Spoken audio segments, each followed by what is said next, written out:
Hi guys, it's Kelly here and I'm back with another video. Today's video is very different. Several of you have asked over the years how I do my nails. This is just going to be a basic walkthrough for how I paint my nails. So here, this is my previous color. I've had this on for a week. Just wanted to show you what we're working with here. I had a little bit of tip wear, but for the most part, a week later, this stayed on. It's not gel polish, it's regular polish. So things we're going to need: acetone-based nail polish remover, pure acetone, also some cotton rounds. I actually really like the ones Sally sells that have the plastic backer on them. I just don't have any at the moment. I have a metal cuticle pusher. You could absolutely use an orange wood stick. And then I have two different brushes here. One is a flat top, and then one is an angled brush from Manicure that they sent me. I love it. I will be switching over.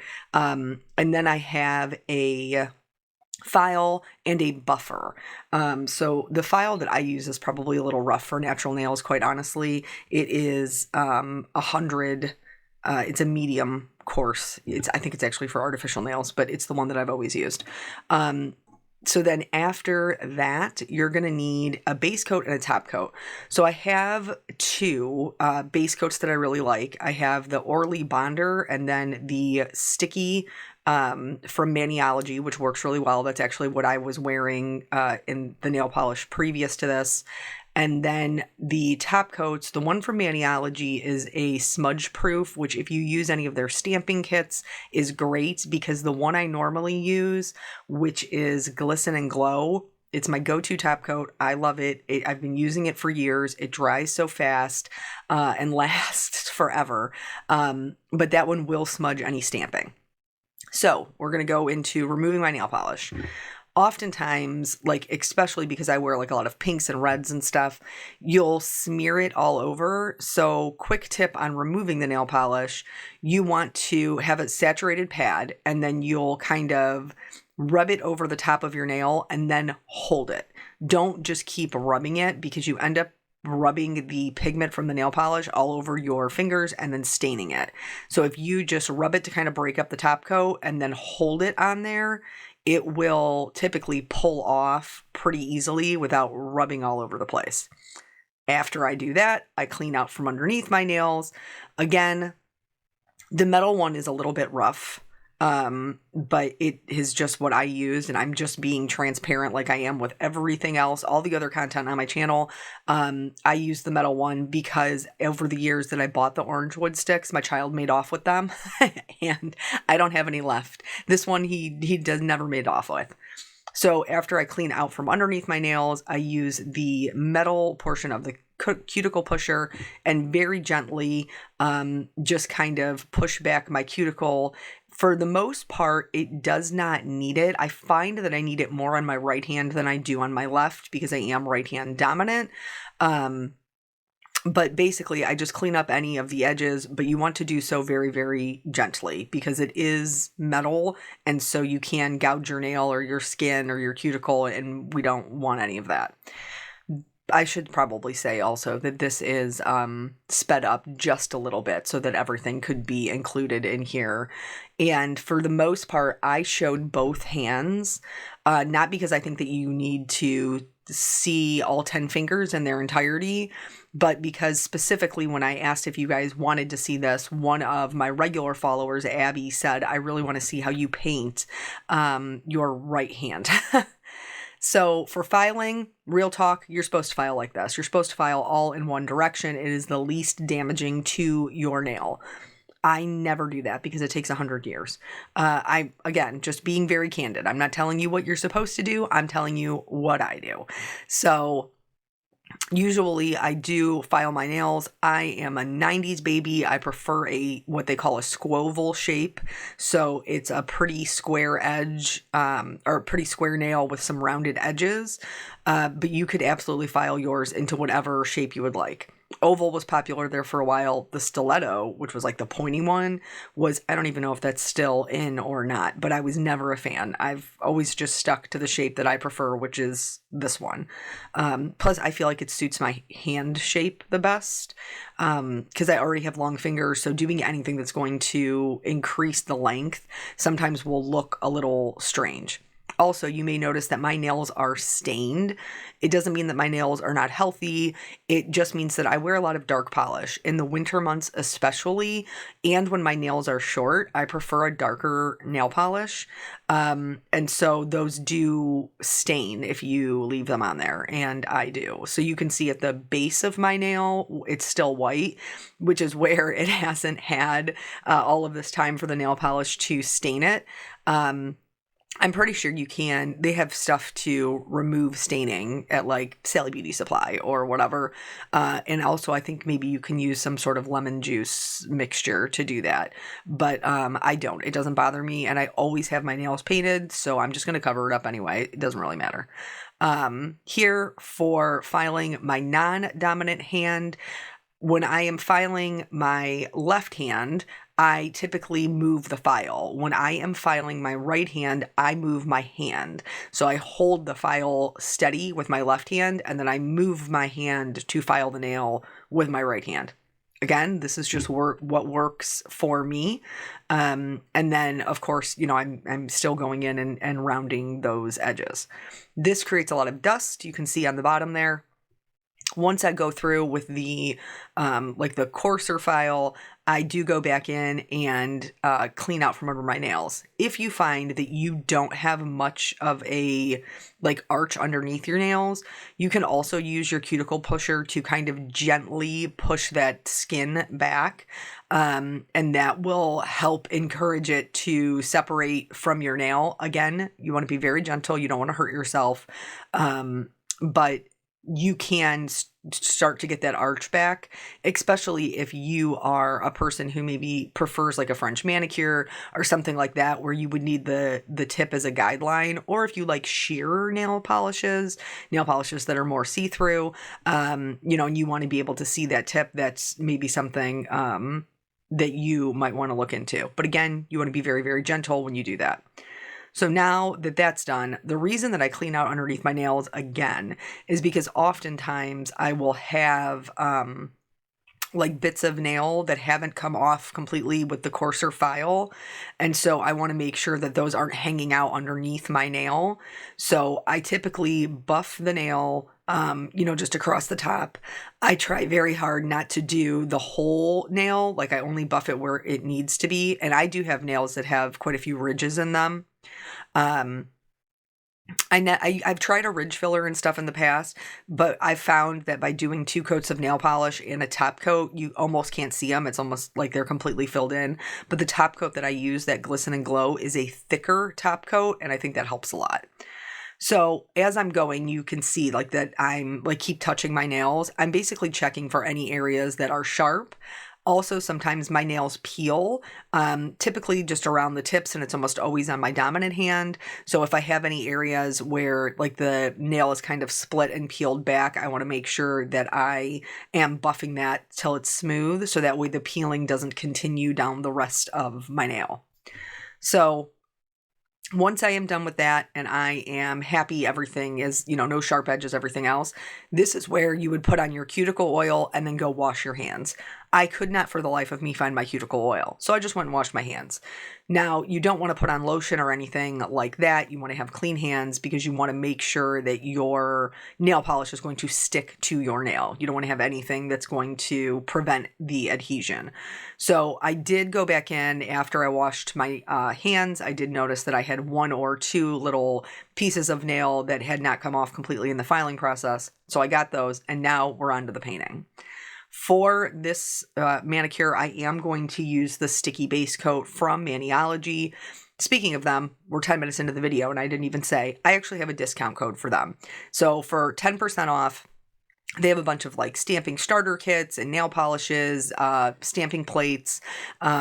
Also, they have that fantastic angled brush, some here, your top and your base coat. They have lots of stuff. You can get 10% off. The code is just my name, Kelly Taylor, all together, all capital. It'll be linked below in the description. So I'm going to just go in. I'm going to put on my base coat. Base coats are super important because they are sticky. Whether you're using this one or the Orly Bonder is the one that I've used for years before I found this one. Once they're dry, if you touch your nail, you can actually feel it it's tacky. And this is going to help your nail polish stick. Now, while this is drying, I typically will just pour some pure acetone into the top of my lid. And I always put it on a little cotton round to protect my surface. And then I get my my little pick tool there, like on the other end of the cuticle pusher, and the brush ready in case I need it. The base color that I am using today is Cherry by Zoya. I like their nail polish, period. I like it. I think it's a good nail polish. They have so many colors and they're so cute. They're all have cute little girly names, like first names. Like I bought my mom one that was called Nana. Which is actually very similar to this color. But anyway, but the one thing that I really do like about them is they offer a petite size. That's what this one is, which is substantially cheaper, and you can get it and try it rather than buy the full size bottle. So if you buy a smaller one, this obviously is going to get you several manicures. And if it's a color that you find that you use all of it, then you can always go back and buy the bigger one, which I think that's great.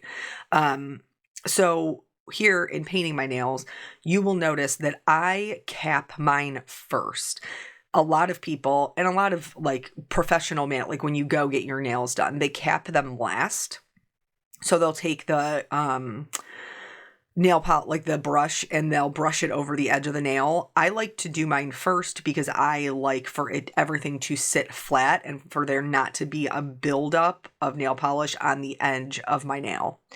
And then from there, I typically start on the off side, so the side furthest away from me, and I tilt my finger to get the best angle. So I start here on the left, go through the middle, and then do the right, and then typically back through the middle if it needs to be smoothed out. I also like to fix any of my boo-boos almost immediately. Some people wait until the end of their manicure. That is what the angled brush is for. But I like to do it right away because it almost always cleans up easier while it is still wet before it's had time to sit and dry. So I don't know why, because my thumbnail is the same size on both hands, but for some reason, my right thumb, I always end up having to go back and get more polish. For just general tips of smooth application, you want to make sure that you have enough product, so enough nail polish on your brush to get a smooth application, but not so much that you don't have any control over it. So I'm picking up a healthy amount, but there are times where maybe I pick up too much and you'll see me kind of wipe it back off into the bottle. If there's too much product, you have no control and it will overflow into your cuticle area, which obviously we do not want.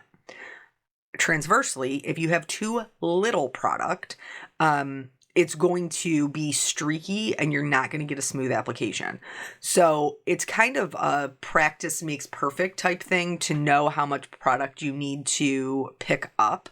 And I've been painting my nails for years. So there are some times where I will still go in and get a manicure, and I usually for them to clean up my cuticles because I have a very hard time going in there with those little scissors and getting them so that they look nice.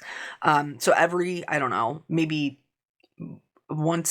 annually, maybe once every 6 months if I'm feeling if I'm going for regular pedicures. But typically I do my nails at home, and I have done my nails at home for years. The last time that I had my nails done with fake nails, true acrylics, was when I got married the first time. So back in 2010. And after that, I was changing my nail polish so often, it wasn't worth it for me to keep up with those acrylics. Plus, I always wore mine short anyway, because at the time I had a job where I typed for a living, and so I needed them to be manageable. And it was just, for me, it was not a good use of money. So I learned how to do it myself, and I've done it myself for years. Now when was that? When dip nails first became a thing, I had gone on a girls' trip, and they were brand new. It was a brand new thing. Back to the nails here. So I always do 2 coats. I don't care how well it covers. I don't care if it cover solidly in one coat, which this nail polish pretty much did. I prefer to have 2 coats because, again, like I said, I have those ridges, and just adding another layer helps kind of fill everything in. So I'm always do 2 coats. Plus, I feel like it makes the color richer typically. But like, you do whatever works for you, whatever look you're going for. So that's through the second coat, and you can see like for the most part, we are good to go and could move on to the top coat. However, I always like a little bit of glitter or sparkle or something extra. And so for that, I am again using, it's another Zoya nail polish. It's called Tink, and it has glitter in it, but it's very sheer. And so that's the reason for the base color. If I have a nail polish that is very sheer, yes, you could totally paint them like 3-4 times to build up the color. But 1, it's going to take 100 years to dry. And 2, you like... it's a waste of polish. Like, there's no other way to say it. I think it's a waste of polish. So here, what I'm showing you is if I was doing an accent nail, that's what I would do. I would paint my thumb with the glitter and then my ring finger. But I'm not going to do that this time. This time I'm going to put the glitter on all of them. And I'm going to do the same application. So I'm going to start on the nail side that's furthest from me, do the center, and then do the side that is closest to me, and then back to the center if I need to smooth it out. When I do a glitter polish like this over top of another color, I cap them again so that the color matches. But doing this and layering polishes is a way to really get endless amounts of different color combinations. So we're just going to go through and do this, and then we'll move on to the top coat. Something else that I just wanted to note, one of the reasons I do like the Zoya nail polish, I think they're great, but there's 2 other reasons why I really like them. One is they're a Cleveland-based company, and I am a Cleveland-based girl, so I love being able to purchase from them and support my local community, support jobs in my local community. Also, they sell something called a wide brush. And this is something that you can purchase. They're really inexpensive. In addition, which really makes it much easier to paint kind of in like 1 or 2 swipes, paint your nails. But you can use that and swap it out on any of the nail polishes that you purchase from them. So I do like having that option. I have a couple, and I use those for colors that I use most often. This is the first time I've ever used this color. So I don't, to me, like, I'm not going to put them, since I'm paying extra for them, I'm not going to put them on nail polishes that I don't know I'm going to wear all of the time. But I do really like this color combination. I think both the base color and the kind of glittery top coat are super pretty. And it's more, it's like a classic, pink nail. So once we're done with the painting of the nail polish, and I only put 1 coat of the glitter on there because I only need 1. You could certainly build them up. I have other tips and tricks for how you can build up glitter even more so than just your regular base coat. Speaking of that, while we do the top coat, which again, I cap the edges and then follow the same pattern that I've been, outside, middle, inside, back to the middle if needed. Is there something else that you guys want to see? Now, I know over the years I've done different like nail stampings, I've done gradients and ombres, more customized manicures, and you guys are always really awesome and, comment on them or ask what kind of polish I'm wearing, what have you. So if there's something that you want to see, tell me what it is. I'm not opposed to doing, something that is more like, I know there's a lot of videos out there. I understand that. And that's over the years. That's one of the reasons why I've never done any sort of nail videos, because there's tons of resources out there. And for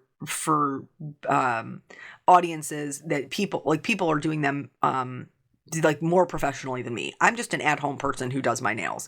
But I also figured, honestly, like there's a bunch of people who make cards too, and that's how I make my whole living. So like, I guess it couldn't hurt to put it out there because it's been asked for. So again, I highly recommend this top coat, this Glisten and Glow top coat, because now you've seen I've just did my pinky. I'm going to put the lid on. There's no jump cut, nothing. And I'm going to go back and touch my thumbnail, and it is dry to the touch. Now, I wouldn't gouge it on anything or anything like that, but it dries to the touch that fast. It's fantastic. So after everything is done and dry, I do typically put maybe more oil or more lotion on my hands because acetone is very drying. But then that's it. That's the whole manicure. So thank you guys so much for joining me. I hope this was helpful to you, and I will catch you on the next video. Bye.